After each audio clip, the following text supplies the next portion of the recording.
আমাদের প্রকৃতি এক অবিশ্বাস্যকর জিনিস, আর এই অবিশ্বাস্যকর প্রকৃতির মধ্যেই রয়েছে মরিশাসের ডুবো জলপ্রপাত, যা রহস্য সৃষ্টি করেছে।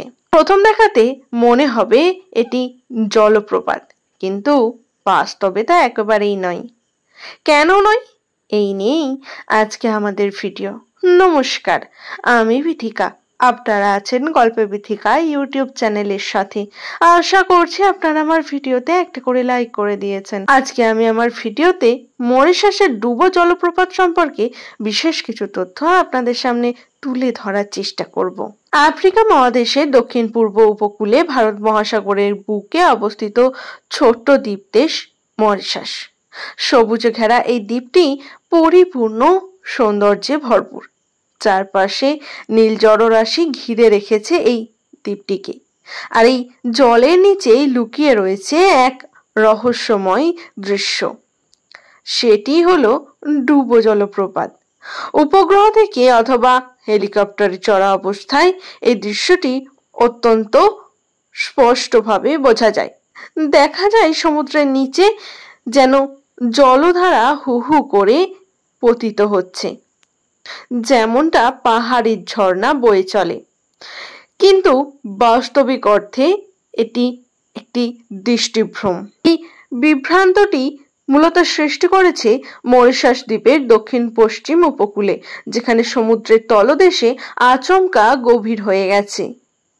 এর সঙ্গে যুক্ত হয়েছে সাগরের তলদেশের বালি ও পলিমাটি। গভীর অংশে নিমজ্জিত এই বালিরাশি এমনভাবে প্রতিফলিত হয় যে ওপরের দৃষ্টিতে জলপ্রপাত বলে মনে হয়। এই ডুবো জলপ্রপাত আদতে কোনো জলপ্রপাত নয়, এটি গঠিত হয়েছে সাগর তলের ভূগঠনের কারণে। প্রবাল প্রাচীরের পাশে সাগরের তলদেশে ঢালু অংশে বালি ও লবণের সজ্জা এমনভাবে নিচের দিকে সরে যাচ্ছে, যা ওপর থেকে দেখলে মনে হয় যেন জলের প্রবাহ ধেয়ে পড়ছে গভীর খাদে।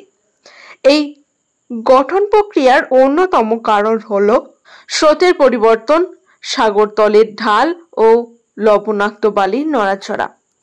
সূর্যের আলো, জল রঙের ঘনত্ব ও ছায়াপাত মিলিয়ে এই অনন্য ভ্রম তৈরি করেছে। এটি ড্রোন ভিউতে সবথেকে ভালোভাবে বোঝা যায়। মরিশাস পর্যটকদের একটি অন্যতম আকর্ষণ, যা মনোমুগ্ধ করে তোলে। ডুবো জলপ্রপাত প্রকৃতির এমন এক সৃষ্টিশীল ভ্রান্তি যা চোখকে ধোঁকা দেয় কিন্তু মনকে করে বিমুগ্ধ। এটি শুধুমাত্র মরিশাসের জন্য নয়, গোটা বিশ্বের জন্যই এক বিস্ময়কর প্রাকৃতিক প্রদর্শনী। এই বিভ্রম প্রমাণ করে প্রকৃতির মাঝে মাঝে আমাদের চোখকে এমনভাবে বিভ্রান্ত করে যে কোনটা বাস্তব আর কোনটা কল্পনার তা বুঝতে পারি না। এই মরিশাসের ডুবো জলপ্রপাত সম্পর্কে জেনে কেমন লাগলো তা আমাকে কমেন্ট করে জানাতে কিন্তু একদম ভুলবেন না।